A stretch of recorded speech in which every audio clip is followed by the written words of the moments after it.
আসসালামু আলাইকুম সবাইকে। আশা করি আপনারা অনেক ভালো আছেন। আমি আল্লাহর রহমতে অনেক ভালো আছি। আজকে আমি আপনাদের জন্য নিয়ে এসেছি আমাদের কক্সবাজারের ডে ওয়ানের ঘোরাঘুরির ব্লগটা। আজকে আমরা কি কি করেছি, কোথায় কোথায় গিয়েছি, এগুলো সবই দেখাবো। আর এই যে দেখেন, আমরা হোটেল থেকে বের হওয়ার পরে দেখি যে এত সুন্দর ওয়েদার আর গাছপালাগুলার লড়াচড়া দেখে আপনারা বুঝতে পারছেন যে কি পরিমাণ বাতাস।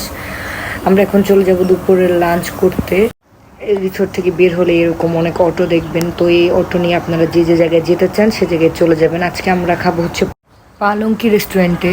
এটা হচ্ছে যে এই জায়গার অনেক ফেমাস, মানে এই সাইডটার। তো আমরা ওই জায়গায় চলে যাচ্ছি লাঞ্চ করতে। এই রেস্টুরেন্টটা আমাদের এই অটোওয়ালা মামাটাই রেকমেন্ড করেছিল যাতে আমরা এই জায়গায় লাঞ্চ করি। যে আমরা যাচ্ছি, আর এই জায়গার মানে পরিবেশটা অনেক সুন্দর, মানে রেস্টুরেন্টের সেট আপ অনেক সুন্দর।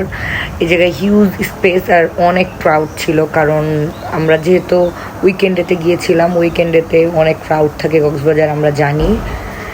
আমরা এখন গুটি গুটি পায়ে রেস্টুরেন্টের ভিতরে ঢুকে গেলাম। আমি ওনাদের স্পেসটা আপনাদেরকে দেখাচ্ছি, আর এই যে আপনাদের সুবিধার্থে আমি মেনুটা দেখিয়ে দিলাম। আমরা খাবার অর্ডার দিয়েছিলাম পাহাড়ি মুরগি, ডাল, আলুর ভর্তা, কোরাল মাছ, তারপরে হচ্ছে সাথে ছিল সালাদ। তো ওনারা হচ্ছে আমাদেরকে ফার্স্টে আলুর ভর্তা আর পাহাড়ি মুরগিটা দিয়ে দিল।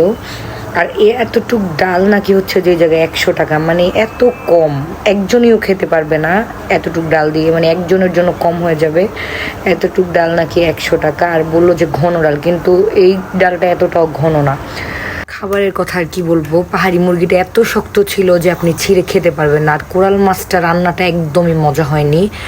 তো পাহাড়ি মুরগিটা খাওয়ার পরে আমার খুবই খারাপ লেগেছে, দেন আমি আর ভিডিও করিনি। কি জন্য যে এই রেস্টুরেন্টটা এত ফেমাস আমি বুঝলাম না, কি জন্য যে এত এত মানুষের জায়গায় খেতে আসে তাও আমি বুঝলাম না, মানে খাবারের কোয়ালিটি ভালোই না।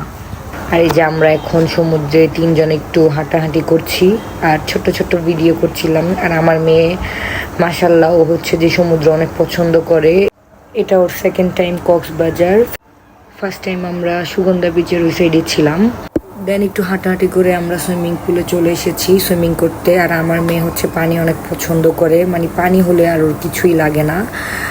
আর এই রিসোর্টের মেইন আকর্ষণই হচ্ছে যে ওনাদের এই পুলটা অনেক সুন্দর, এটা অনেক বড়। ওনাদের দুইটা সুইমিং পুল, একটা হচ্ছে যে সামনে আর একটা হচ্ছে যে সাইডে। তো এই সুইমিং পুলটাই সবাই ইউজ করে, যেহেতু এটা অনেক সুন্দর আর অনেক বড়, সেই জন্য। সুইমিং করে রুমে গিয়ে একটা লম্বা ঘুম দিব, তারপর হয়তো সন্ধ্যার দিকে বের হব। আমরা একটু ঘুমিয়ে টুমিয়ে রেস্ট নিয়ে আবার নেমে গিয়েছি। এখন বাজে হচ্ছে সন্ধ্যা 7টা।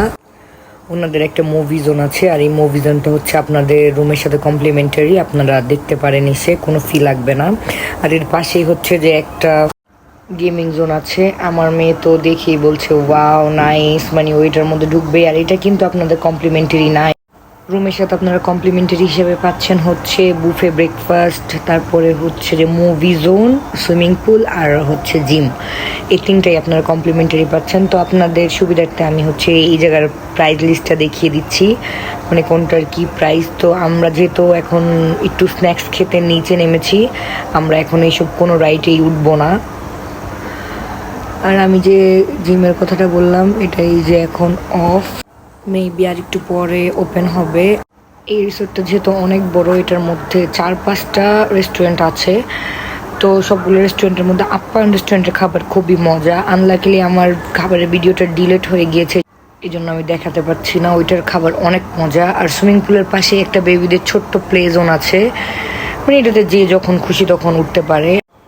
রাতের সুইমিং পুলের ভিউটা মাশাল্লাহ অনেক সুন্দর। এই জায়গায় আপনারা অনায়াসে বসে 2-3 ঘন্টা কাটিয়ে দিতে পারবেন।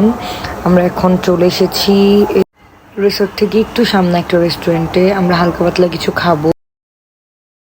এই রেস্টুরেন্টে তখন আমি পালঙ্কিতে খেতে যাওয়ার সময় দেখেছিলাম। এটা হচ্ছে যে একদম কাঠের তৈরি একটা রেস্টুরেন্ট, দোতলা।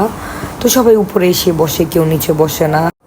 আমি এসে ওনাদের মেনুটা দেখছি, ও রেস্টুরেন্টের নামটাই তো ভুলে গিয়েছি। রেস্টুরেন্টের নাম হচ্ছে বিচ বিস্ট্রো। আর রেস্টুরেন্টটা 2-3 দিনে আমার অনেক প্রিয় হয়ে গিয়েছে, কারণ ওনাদের খাবারের মেনুগুলো একদম ইউনিক এবং আনকমন, আর প্রাইসও রিজনেবল আছে, এত বেশি না। ওনাদের মেনুটা কিন্তু অনেক বড়, মানে অনেক ধরনের খাবার দাবার আপনারা পেয়ে যাবেন ওনাদের মেনুতে, আর সব খাবারই অ্যাভেলেবেল। আমরা একটা সি ফুড চাউমিন অর্ডার দিয়ে দিয়েছি। টানটানা আমাদের খাবার চলে এসেছে। আর দেখেন দেখি মনে হচ্ছে যে অনেক মজা হবে, আসলেই অনেক মজা ছিল। আমার লাইফে সবচেয়ে বেস্ট সি ফুড চাউমিন এটা ছিল, মানে অনেক মজা ছিল। আর সি ফুডের কোয়ান্টিটি অনেক বেশি ছিল আর খুবই ফ্রেশ ছিল। দেখেন তারা কি পরিমাণ সি ফুড দিয়েছে, মানে অনেক মজা ছিল, আলহামদুলিল্লাহ অনেক মজা। আমরা ঘুরতে ঘুরতে রিসেপশনের কাছে চলে এসেছি, তো ভাবলাম একটু ফ্রি জুস খেয়ে নেই, কারণ ফ্রি পেলে বাঙালি আলকাতরাও মাখে। তো আমার এই ভিডিওটা যদি আপনাদের ভালো লাগে তাহলে অবশ্যই কমেন্ট বক্সে জানাবেন।